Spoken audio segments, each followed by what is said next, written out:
Manga abullonada, ¿Manga cuánto? abullonada. Manga abullonada, que son muy mondongas.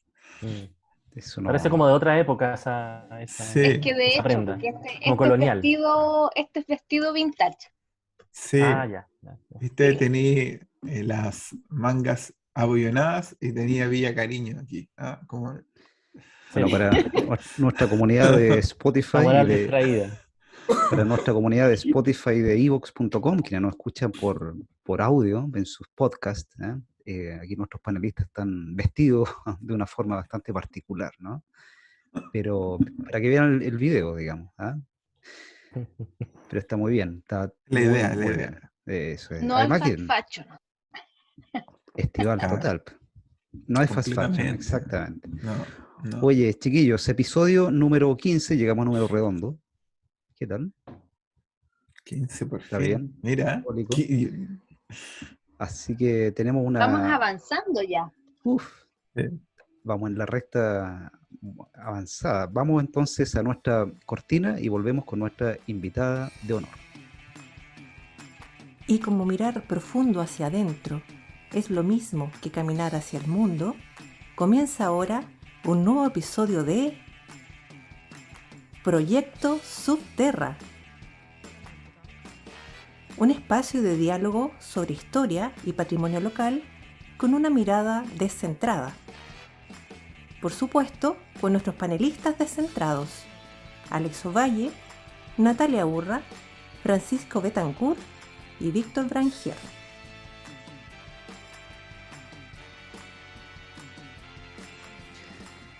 María José Correa, ¿cómo está, doctora? Nos acompaña en esta oportunidad, episodio número 15, tuvo la gentileza de aceptar la invitación. María José es doctora en Historia, ella se doctoró en Londres y actualmente trabaja como historiadora, como académica en la Universidad Andrés Bello, licenciatura y magíster en Historia. ¿Cómo estás, María José? Hola, Víctor. Buenos días. Muy bien. ¿Y tú? Bien, aquí estamos con nuestros amigos y amigas, panelistas. Hola, Francisco. Hola, Alex. Hola. Hola. Natalia.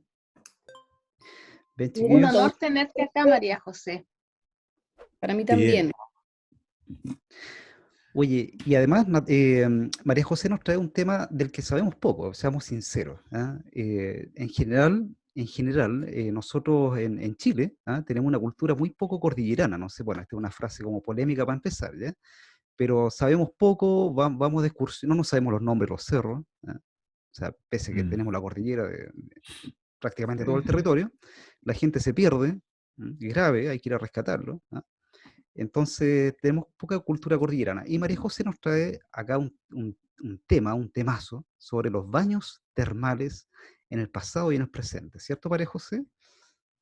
Cierto, sí. Es un trabajo que he estado, en el fondo, como que se me ha parecido, ¿no? Se me ha parecido y se me ha vuelto a aparecer hasta que finalmente tuve que tomarlo. Es un tema que partió, yo les diría como el 2011, cuando empecé a trabajar en terapéutica nerviosa, ¿no? Que me apareció la hidroterapia, ¿no? Como un recurso médico importante. Y de a poco los baños termales fueron adquiriendo como una presencia ineludible.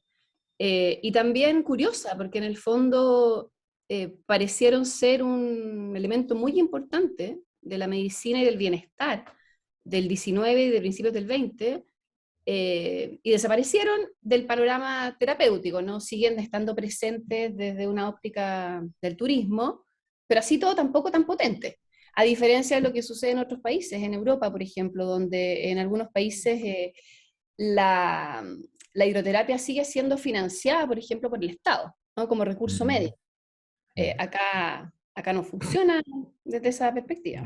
De fines recreativos en rigor. O sea, no hay Oye, un programa de apoyo ni nada por el estilo. O sea, en general uno va a la terma de vacaciones, a relajarse, pero desde la perspectiva de vas a pasar por... A mí me pasa mucho que, o nos pasaba mucho con mi familia que íbamos a las termas de Puyehue, pero que era como un paso dentro del avance hacia el sur, en un par de días y qué sé yo. Eso. Gracias. Claro, y también en territorios más alejados como que funcionaron como colonizadoras del espacio, entonces no Claro. solamente era la experiencia termal, sino que era el alojamiento y la alimentación de los viajeros, ¿no? De los turistas. Claro, en esas partes fue más así, pero sí. Yo no, Oye, no me María acuerdo. José, Sorry. no, que quería hacer un Dale. comentario. A ver, lo que pasa es que, bueno, con María José tenemos la dicha de ser compañeras de trabajo, de hecho nuestras oficinas están juntitas, y es con la colega y compañera con la que más tengo conversaciones durante las mañanas en nuestros ratos libres. Nos reímos mucho siempre con la María José, pero a mí me gustaría, a ver, hoy nos vas a hablar de lo que significaban las termas desde tus investigaciones, pero tú comenzaste con otro tema y que tenía que ver con historia de mujeres, pero enfocándote a un grupo de mujeres catalogadas como las locas. ¿Ya? O sea, en algún momento fuiste muy rupturista con tu investigación porque trajiste a la luz aquellos documentos que clasificaban a las mujeres en términos médicos y psiquiátricos concretamente como locas. Y eso te llevó a migrar a Londres y a doctorarte en historia de la ciencia y la medicina. ¿Ya? Entonces, prácticamente todas tus investigaciones han tenido un enfoque desde lo científico médico. Y ahora claramente te estás enfocando en lo que son la alimentación, entiendo, que es tu último proyecto financiado por Fondesit Anit. Entonces, cuéntanos un poquito de esa trayectoria, María José, porque siento de que el tema de las termas es como la guinda de la torta, porque en realidad tus investigaciones se enfocan desde los estudios de género, la historia de la ciencia, la historia de la medicina, y cómo de alguna forma has tenido que lidiar con eso en un contexto nacional. ¿Cómo se observa la historia de la ciencia desde una mirada más bien nacional? Bueno, hay hartas cosas. Bueno, antes de eso, sí, ojalá volvamos luego a la oficina, pues Natalia, volvamos a retomar esas conversaciones y esos espacios que tanto echamos de menos. No es una oficina termal, pues, ¿no? Eh, Es normal. también, A veces. ¿Cómo sería? Sobre también todo en así lo esta es, época. da al Sobre todo en norte, esta época. la mía sí lo es. Sí. Sí, mira, yo siento que hay un hilo conductor bien marcado en mis trabajos que tienen que ver con tratar de entender cómo los científicos se posicionan en la sociedad como un elemento poderoso que guía, que ordena, que determina conductas, que ordena la sociedad y que se instala como algo legítimo, ¿no? Nosotros hoy día vivimos en una sociedad sumamente tecnologizada y totalmente dirigida por los científicos, entonces a mí me interesa mucho ver cómo eso penetra y ordena lo social, ¿ya? En mi tesis doctoral, claro, yo trabajé temas de locura, me interesaba ver cómo en el fondo los comportamientos pasaban de ser entendidos como anormales a ser entendidos como patológicos, y quizás ahí para mí como lo más innovador, un poco de los resultados de la investigación, fue darme cuenta que la precariedad del Estado chileno, ¿no?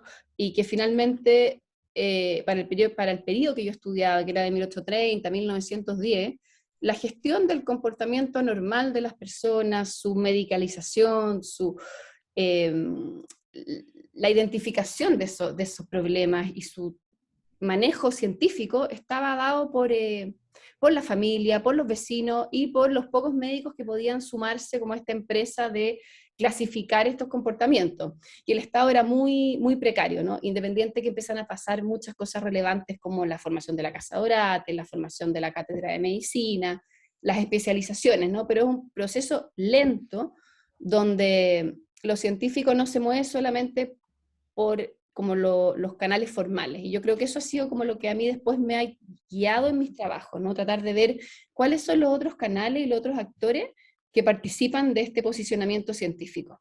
Entonces, por eso a mí después, poco de esos resultados, me interesé en el mercado, en las terapéuticas, en el fondo en ese espacio de interacción, ¿no? Entre los consumidores, los médicos que recetan, enfermos que se autodiagnostican, ¿no? Y los medicamentos que son objetos de consumo, que se transan en el mercado y que tienen un valor, ¿no?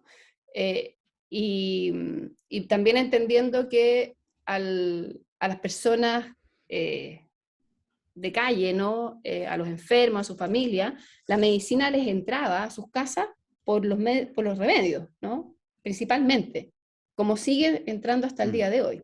Claro. No por las revistas académicas, ni siquiera por los médicos, porque el acceso a los médicos era también un bien escaso. Y por la recomendación de los boticarios, de haber sido también, ¿no?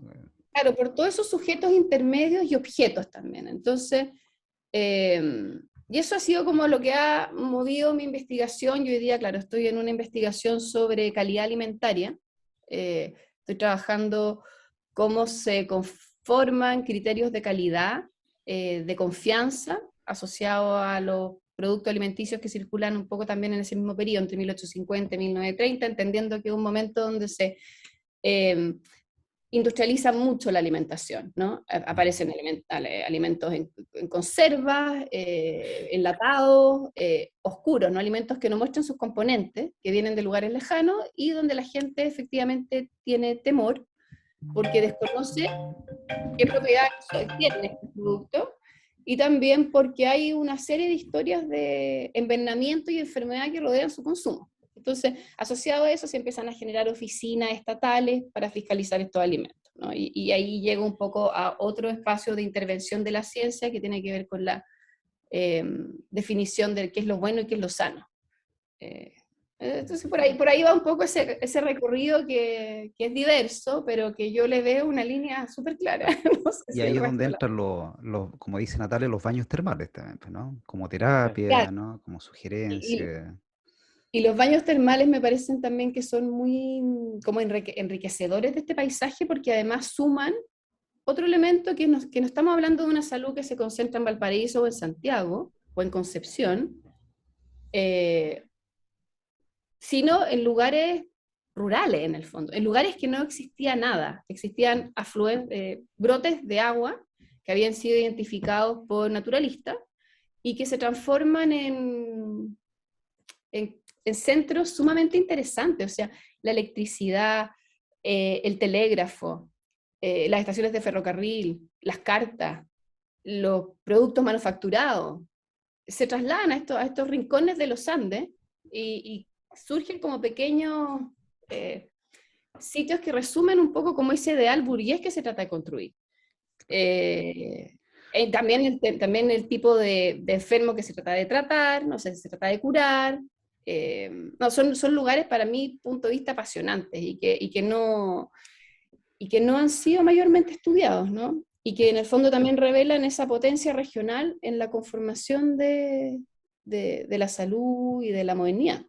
Claro. Oye, partamos bueno, vamos a lo concreto, baños termales, bueno, no sé, Natalia, Francisco, Alex ya la soltó, ya va o fue a baños termales en Puyehue. ¿Ustedes conocen, chiquillos, han tenido la experiencia de estar dentro ahí de los baños termales o no? No, Natalia, Yo cero. fui hace Yo poco. no. ¿A Yo fui hace dónde? poco ¿A a dónde? uno que conoce, parece muy bien María José, que es las Termas de Colina. Ok. Fui hace un par de meses, había ido cuando era más niño con mi familia. Debo decir que no ha cambiado mucho la mantención. Mm. Digamos, estaba más o menos igual que el 2003, que fue la vez que yo fui. Y estaba muy lleno de gente, pero como está muy lleno de gente todo ahora en pandemia, no sé por qué, como que... Y están con aforo también, estaba con aforo Mm. lo cual es un poco absurdo, digamos, en un lugar donde no hay nada, digamos, arriba de una loma, ¿no? En medio de la cordillera, digamos, o sea, ¿qué más despejado que con aforo para poder entrar ahí, todo el tema? Eh, pero a mí me pasa con lo que decía María José, que es súper interesante, eh, que en el fondo, claro, está esta dimensión como terapéutica de lo que tú más has estudiado, ¿no? Y la dimensión como turística. Y pensándolo como de la dimensión, desde esa segunda dimensión, como que siempre pareciera que todos estos lugares cobran vida solamente cuando, desde el punto de vista del turista, digamos, del que va a vacacionar o el que va Pero hay una historia que está ahí detrás de manera permanente, digamos, todo el año. Entonces, igual me gustaría saber que tú, ¿qué nos podrías decir un poco de esos lugares que tú recién mencionaste, que hay como toda una riqueza local, y pensando también que Subterra igual a nosotros nos interesa como la visión desde los mismos lugares, digamos. ¿Tú qué has podido encontrar en esa ruralidad, en estos lugares como que no son ni Concepción, ni Santiago, ni Valparaíso? Mm. Pucha, muchas cosas en realidad. Yo aquí me desordeno un poco porque en realidad he encontrado tanto que cuesta, a ver, viendo un poco a qué uno le da prioridad, pero son lugares donde en términos científicos se produce ciencia, se definen esas aguas, se analizan, se trasladan, ¿no? Hay unas cartas muy interesantes de Darwin, ¿no? Que donde él cuenta cómo trata de meter en una botellita el agua de Cauquenes para mandarla a Inglaterra a analizar y lo que implica ese desafío de sellar el agua, de que no se eche a perder, de que no se escape el gas. Y hay todo en el fondo un acercamiento científico a comprender esa materialidad, ¿no? De qué son esas aguas que ofrecen, tratar de asemejarlas a sus pares europeos, ¿no? Eso por un lado. Por otro lado tenemos la comunidad que me gusta mucho, estos actores, los empresarios termales, ¿no? Que son las personas que que transformaron las termas en un sistema de vida y en un negocio. Ya tenemos como dos tendencias, ¿no? En el siglo XIX llegan familias a instalarse, a regentar las termas, que se transforman algunos en promotores de la hotelería nacional. Un clásico ejemplo es un alemán, Hess, Karl Hess, que es el regente de Cauquenes desde 1860 y fracción en adelante, que después él va a promocionar, va a estar detrás de sociedades hoteleras que se forman en Viña del Mar, es socio de Vergara en el Hotel de Viña del Mar, y también en el Hotel Odó en Santiago. Entonces, funcionan también como espacios donde está gestando una cultura hotelera. O sea, son espacios terapéuticos, pero por otro lado son espacios donde se contratan chefs, donde se contratan masajistas, donde se contratan cuerpos de música, ¿no? De los salones de música que tenían, y en donde se forman hoteleros, y después ellos son reemplazados hacia 1900, 1910 por sociedades comerciales que tienen mucho más integrantes y que inyectan mayores recursos a los establecimientos para competir ya en un mercado que es mucho más demandante y que requiere otro tipo de intervención. Además, otro cambio importante que se da es que hacia 1890 estos espacios se empiezan a transformar en fábricas, porque se empiezan a crear aguas minerales, ¿no? En Panimavia, en Jahuel, en Apoquindo. Bueno, en Apoquindo no está vinculado exactamente al establecimiento, pero entonces tenemos establecimientos fabriles, ¿no? Con gerentes, con operarios, con bueno, todo lo que implica gestionar una fábrica. Entonces son espacios súper interesantes también de procesos que se dan en Chile y en las provincias. También tenemos otra área de análisis que tiene que ver con los bañistas, ¿no? Con quiénes son los que van a las termas y la vida lo que los lleva, la sociabilidad que construyen, y para qué las usan. Entonces tenemos desde las visitas presidenciales, porque los presidentes y los ministros pasaban temporada en las termas, hay muchas cartas de políticos. Sí. Claro. Yo ahí El he Congreso revisado. Termal, el famoso Congreso 70 Termal. cartas. Bueno, y llegamos al siglo XX con esas categorías, no como Congreso Termal, porque efectivamente era un espacio de concentración y como de optimización del ciudadano. Entonces se reconocía una dolencia que no era incapacitante, pero que permitía que esa persona pudiese justificar 10 días de estadía laboral en Panimavia, a pasar, no sé, a los años 30, de 1930, a las termas como un lugar de luna de miel, ¿no? Como la formación de ese tipo, ¿no? En términos de la opinión pública, porque a mí me hace mucho sentido toda esta reconfiguración del ocio durante la segunda mitad del siglo XIX, cuando aparecen contextos relativamente urbanos un poco más complejos y protoindustriales, qué sé yo. Y claro, me hace mucho sentido esta configuración del ocio, y por eso que tiene también mucho más sentido que sean privados los que comiencen con la organización de los baños. A mí quisiera en el fondo ver si puedes un poco como profundizar en qué momento el Estado empieza a tomar en cuenta las termas como para poder sacar algo, porque el Estado durante esa época de alguna manera como que trata de fiscalizar todo, bien, trata sobre todo hacia 1925, ya después del golpe, qué sé yo.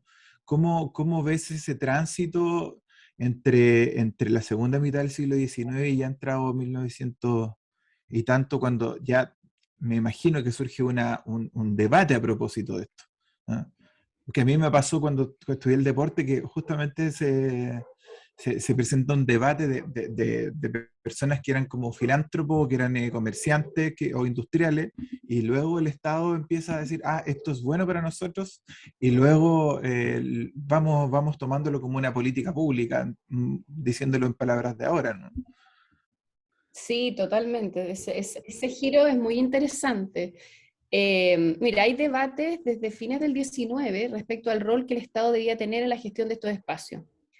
Además que son espacios que son como celebrados como en oposición a todo el vicio que proyecta la ciudad, ¿no? O sea, son espacios que se empiezan a posicionar fuertemente en la opinión pública como espacios positivos para la nación y para los ciudadanos. Entonces el Estado entra, los políticos entran en el debate, hay debate en la Cámara sobre la estatización de las termas.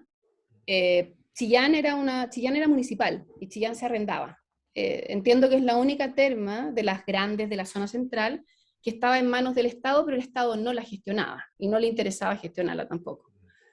Pero va a ser, bueno, entonces a finales del 19 hay unos debates bien interesantes porque se comparan con lo que sucede en España o en Francia o en Alemania, donde muchas termas son públicas y si es que no son públicas están fuertemente reguladas. Existe la figura del médico termal, que es un médico estatal que fiscaliza todo el sistema de termas, y acá no, acá hay médicos contratados por los empresarios termales, muchos empresarios termales son médicos, entonces queda al arbitrio un poco del privado.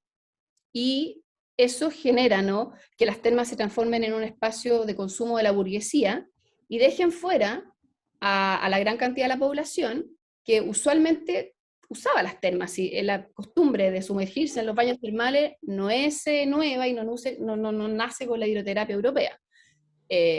Pero sí, en el fondo se formaliza, se oficializa con esta privatización que se hace de las termas y con su transacción comercial. Ahora, habiendo dicho eso, en el fondo está esta preocupación general en el 19, que se ironiza, ¿no? MacGyver, por ejemplo, tiene un discurso en el Parlamento que dice, o sea, si vamos a terminar estatizando las termas o privatizando las termas, vamos a privatizar toda la cordillera de los Andes. O sea, estatizando, no privatizando, ¿no?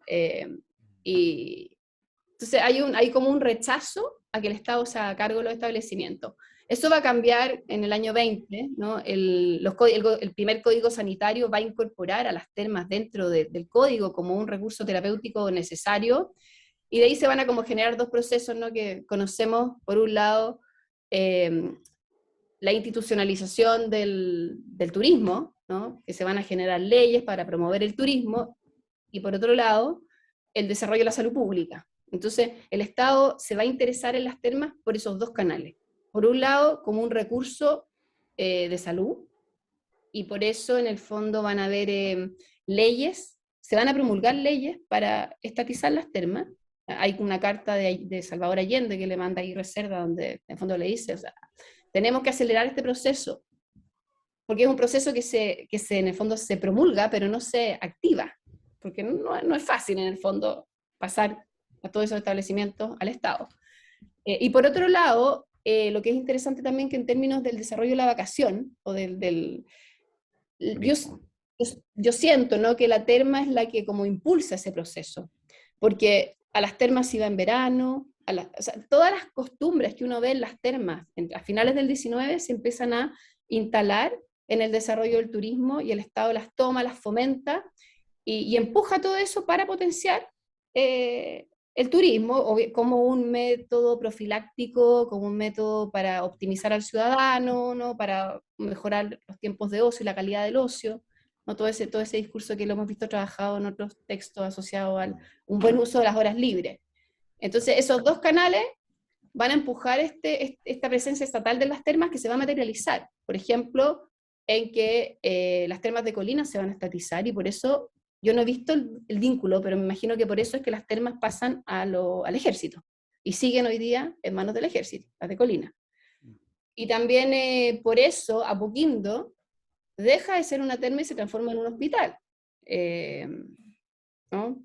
También es del Estado. Las termas del Flaco también se van a estatizar, y se va a construir ese hospital que queda en obra, que es gigante, ¿no?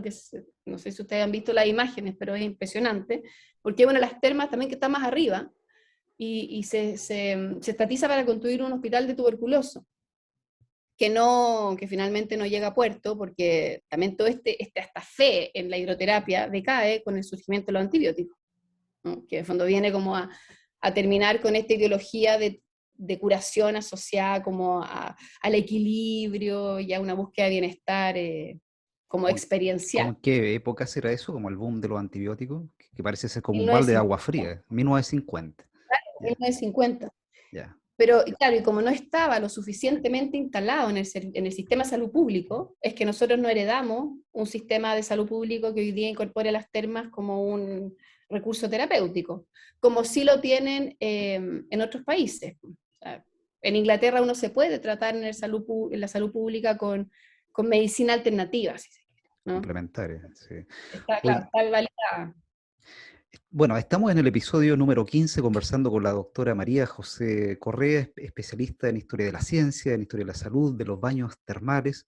Y bueno, María José, yo creo que estamos todos acá medio sorprendidos con este panorama que nos muestra del desarrollo de los baños termales en un país que tiene cordillera, pero para regalar, ¿no? Pero que sabemos poco de los baños termales que están en esa cordillera. Nos has mostrado hoy un panorama que son espacios muy, muy recónditos, pero que concentran experiencias hoteleras, terapéuticas, industriales también, o de lobby político, como los congresos, ¿no? Entonces, bastante heterogéneo. Y crees tú, bueno, hoy día no es masivo. ¿Cómo diagnosticarías tú? ¿La gente va, no va a los baños termales? ¿Qué te ha tocado ver? Porque tú también vas, o sea, haces estudio en terreno, ¿no? Mira, ¿Se va a los baños termales o no se va a los baños termales? yo cuando tenía el proyecto en curso, el Fondesit, que fue el postdoctoral, que por el postdoctoral comencé esto, quería hacer un recorrido por las termas, pero no me atreví porque después que me van a rechazar la rendición. Si presentaba una rendición, ¿verdad? Desde Apoquindo o sea, desde Colina hasta Chillán, yo creo que no pasaba. Es lo más probable que te hayan rechazado. Entonces, claro, no me atreví. Pero sí he hecho recorrido así como he ido por el Vía Colina, fui ahora hace poco en pandemia a Cauquenes, que estaba cerrado. Que con el Y, terremoto se cerró, el del 2010, Cauquenes, las termas de Cauquenes dicen que que, quedan cerca de Rancagua. pero están abiertas, o sea, está funcionando Claro. como hotel. Ellos dicen que funciona el agua termal, pero yo también he escuchado que en el fondo se cerró el manantial.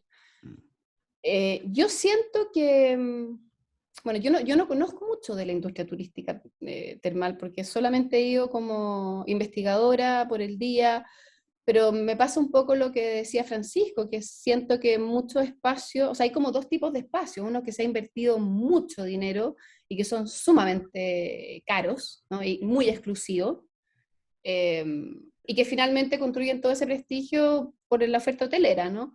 Y los otros están un poco ahí a medio camino, funcionando como espacios para hacer eventos, y no siento que lo que haya detrás de esa valorización, ni tanto del espacio de lujo, si se quiere, o el más mediano, sea una valorización del agua termal. O sea, yo creo que nosotros no hacemos ese vínculo y no le sacamos ese provecho. Siendo aún espacios sumamente atractivos. Yo otro tema de lo que me metí hace poco, bueno, gracias a una invitación de Víctor, fue el tema de los paisajes, bueno, del espacio físico, ¿no? de la terma y de lo que se construye sobre ella. Los parques, por ejemplo. Las termas fueron espacios de desarrollo, de vegetación, o sea, nativa y exógena, no sé si se dirá exógena, externa, sumamente importante. Y hoy día, si uno se fija en ese espacio, o sea, yo he hecho el ejercicio como mirar en Google Maps, ¿no? Cenitalmente uno ve manchas verdes con árboles sumamente antiguos en cada uno de esos espacios, o sea, los eucaliptus, que es una especie introducida en el 19 con fines, como con harta valorización terapéutica, porque secaba los miasmas y también ayudaba para los resfríos, abundan en los espacios termales, ¿no? En Cauquenes está lleno de eucaliptus, habían lagunas, eran espacios sumamente grandes. Apoquindo tenía un parque enorme, ¿no? Que se extendía por toda la ladera de los Andes. Y bueno, hoy día claramente se lo dio ese parque, pero ya no me acuerdo por qué llegué al tema de los parques. Los paisajes. En los paisajes culturales. Sí. Sí. Bueno, tremendo, pues, chiquillos. Bueno, yo creo que falta ahí como un mapeo, como un catastro, sería bonito tener algo así, ¿eh? Bueno, lo primero, lo más Sí. bonito sería que nuestro próximo episodio fuera desde las termas, del Flaco. Ahí en vivo y en Bueno, directo, con barbijo, por supuesto. Un dato quizás importante, que espero no equivocarme, creo que no hay ni una terma que sea, por ejemplo, monumento nacional. Las termas de Cauquenes, el edificio que hoy día conocemos es el edificio original, ¿no? El de Colina no, porque el de Colina fue arrasado por un aluvión en los años 30, 40. Pero el de Cauquenes es una construcción que se empieza a levantar en 1850, 1860. Es impresionante la infraestructura y el emplazamiento. Vamos a preguntarle a nuestra invitada del capítulo, bueno, no sé si se acuerdan, Carolina Bravo, ¿qué capítulo era ese? ¿El número 6? Por ahí, ¿no? Del Como Consejo. el 3, 4. Por ahí, Ha pasado ¿no? mucho tiempo. Ha pasado mucho. Éramos unos Poesía. niños en subterráneo en ese momento. Claro. Las pequeñas subterráneas. Sí, estábamos recién aprendiendo a decir papá, mamá, caminando. Exacto. Claro. La dinámica. Oye, está bueno el tema, justo es como atingente ahora que se está acabando el año y dan ganas de ir a las termas. Yo me acuerdo que fui, la terma más lejos que fui en Pica. Hay unas termas. Sí. Bueno, las de Mamiña, por ejemplo, que están Claro. cerca de Iquique, fueron construidas por la Caja de Previsión Salitrera. No la estoy diciendo exactamente bien, pero en el fondo ahí también tenemos como un privado estatal diferente, ¿no? O sea, como asociado a lo que conversábamos antes. Y otro tema también, como quizás ya como para ir cerrando, pero que es importante destacar, que con todo este tema pandémico, ¿no? Y con la presión que hubo el año pasado asociado como a la necesidad de salir de vacaciones, como que reflotó este carácter terapéutico de la vacación, o sea, no separar lo que es salud con recreación, porque así como un poco como les comentaba antes, que el Estado se inserta en las termas a propósito de esos dos canales, están muy reunidos, ¿no? Y yo estaba revisando un poco los debates que surgieron a propósito de las restricciones para movilizarse y para poder salir de vacaciones el año pasado. El tema de la salud afloró por todos lados, ¿no? O sea, el descanso sigue siendo un tema muy terapéutico. Sí. Entonces las termas pueden reunir esas dos identidades y posicionarse como un espacio como útil hoy, pero también como identidad nacional. Sin duda, el fin terapéutico del agua, algo tan natural, ¿no? Algo que emana del centro, de lo más profundo, ¿no? Como dice Subterra, nuestro mirar hacia adentro. Slogan. Claro, si no, aparte de eso, otra cosa que es muy terapéutica es la música. Por lo tanto, nosotros queríamos hacer ya no está tan inventada la tradición, ya está funcionando, instalada la tradición. La ya. invención de la tradición. Claro, se inventó y ahora se vuelve tradición, justamente. Vamos a ejercer el rito entonces de consultarte cuál es tu canción favorita o qué canción nos dejarías a propósito de lo que hemos hablado, a propósito de lo que a ti más te parezca. Durante esta conversación siempre salen musiquillas por ahí que llegan, ¿no? Favorita. A ver, vinculándolo con el agua, un cantante que me gusta mucho, Joaquín Sabina, tiene una qué grande. canción muy bonita que se llama Peces de Ciudad. Ah, Entonces, hacemos todos peces de ciudad acá. Qué buena, muy Qué apropiada. grande Joaquín, Sabina. Joaquín Sabina, Peces de Sí, Ciudad. Federico, pues, tome nota y para que lo ponga. sí. Algunos la Federico, conocen, que es una canción sí. conocida, es Tiene buenísima. tiene que conocerla porque siempre Sabina toca en Argentina, así que Sí, pues si la- vivía en Buenos Aires, sí. vive en Buenos Aires. Bueno, tiene una relación súper cercana con Chile también, pues tenía También. inversiones acá, a propósito de las inversiones de ocio. Terma. ¿Inversiones hoteleras? No, De termas. tenía un bar, dijeron así. Te metes al agua y sales con la voz de Sabino. Terapéutico. Aguardiente. Piscina de aguardiente. Bueno, chiquillos, les vamos a agradecer a María José que tuvo la deferencia, la buena onda de estar con nosotros en este episodio número 15. Estamos cerrando el año 2021 y qué mejor que hacerlo de esta forma terapéutica. Y sabiendo también un tema que deberíamos saber por nuestro territorio y la existencia de baños termales. María José, te pasaste un montón, lo hemos pasado muy bien, aprendido sobre todo. Y recuerden a nuestra comunidad darle like a los videos, ¿no? Compartir, apretar la campanita, suscribirse al canal y escucharnos en nuestras plataformas Spotify, evox.com y seguirnos en Instagram y en Facebook. Estamos bien. Gracias a YouTube. ustedes. Un agrado conversar de estos temas. Estoy escribiendo un libro sobre esto, pero voy lento. y Pero haga un espero- spoiler, pues, haga un spoiler si gusta. Un spoiler, sí. Sí, pues. No hay spoiler del libro. Ya, vamos a tener un capítulo especial tal vez. ¿Para cuándo? ¿Para cuándo? Después Cuando lo sí, lances, capítulo especial. me tengo que ir a una terma a escribirlo. Hacemos programa en una terma. Sí, Podríamos hacer la presentación y Lanzamiento sortear un hacemos- libro. Sí, claro, un lanzamiento. Bueno. O en una piscina, de aquí para arriba, subterra. claro. De ahí para abajo, mejor ni hablar. Sí. Ya, No, chiquillos. no. Así es la piscina. Claro. Bueno, sí. episodio 15. Nos vemos en la próxima. Que estén muy bien. Chao, que Cuídense estén mucho. bien. Bye, Gracias por bye. escucharnos. Báñense las termas. Eso.